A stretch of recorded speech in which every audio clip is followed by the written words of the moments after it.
spending 30 hours or so in the Ada County Jail. It's a pretty miserable experience, but one that I'm becoming familiar with. Yeah, and maybe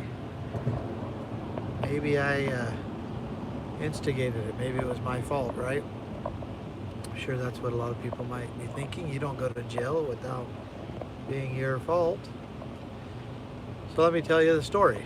I'll tell you a little bit. So back in August, I went to the Capitol building. They were having a special session. Governor Little was trying to pass an immunity bill that would protect him legally from any COVID decision that he and his staff has made. So People's Rights and other organizations were wanting to show that the people weren't happy with that. And so I got a message through the People's Rights Network, showed up at the Capitol building on the 24th, and they tried to lock the doors to the House gallery. And of course, the people weren't very happy with that. Ultimately, pushed their way in. I was there. Certainly wasn't leading the effort, but I was there.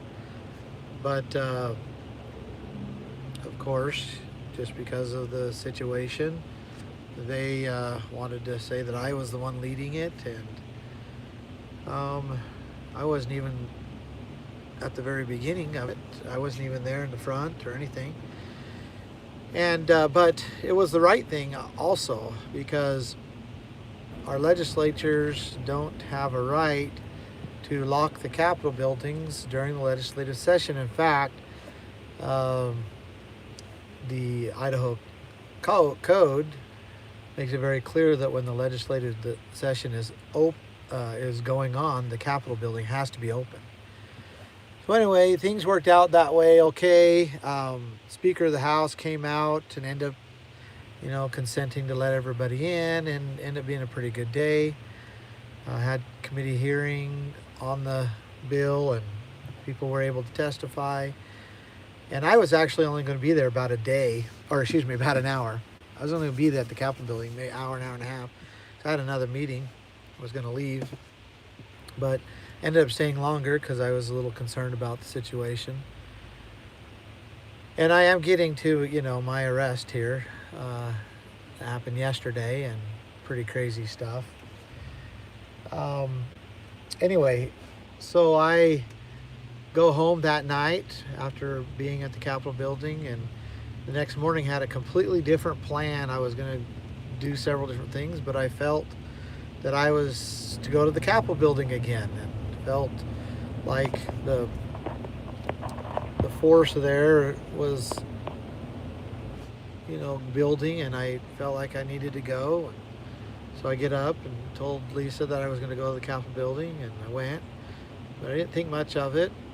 And we go into the committee. Well, first of all, when I was about 40 minutes early for the hearing at the Capitol building. I actually thought it was a half an hour earlier than it was. And when I walked down the hallway to the Lincoln Auditorium in the Capitol basement, that's where the hearing was, there was probably 20 to 25 ISP officers, Idaho State Police officers.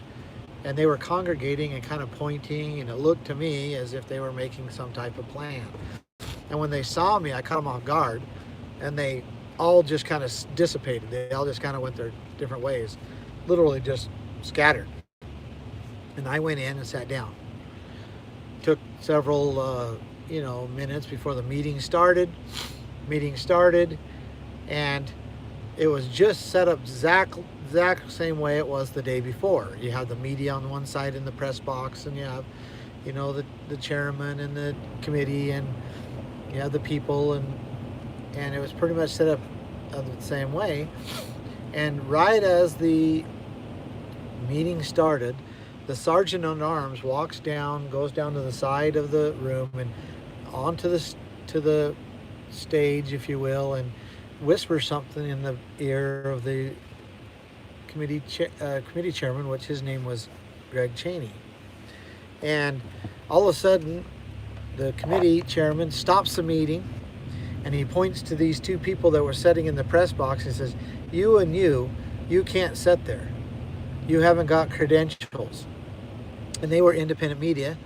You know, they were working for small networks. And they were there the day before, and I don't know why the issue was brought up, but for some reason the chairman said they couldn't sit there. So they stood up and began to just, hey, we've got our credentials right here, and question. And it wasn't, not even a minute, just seconds, that all those 20 to 25 ISP officers come file order down the middle of the Lincoln Auditorium and go and arrest those independent media. And the people were like, what in the world's going on? Especially after what happened the day before and now this. And I could see very clearly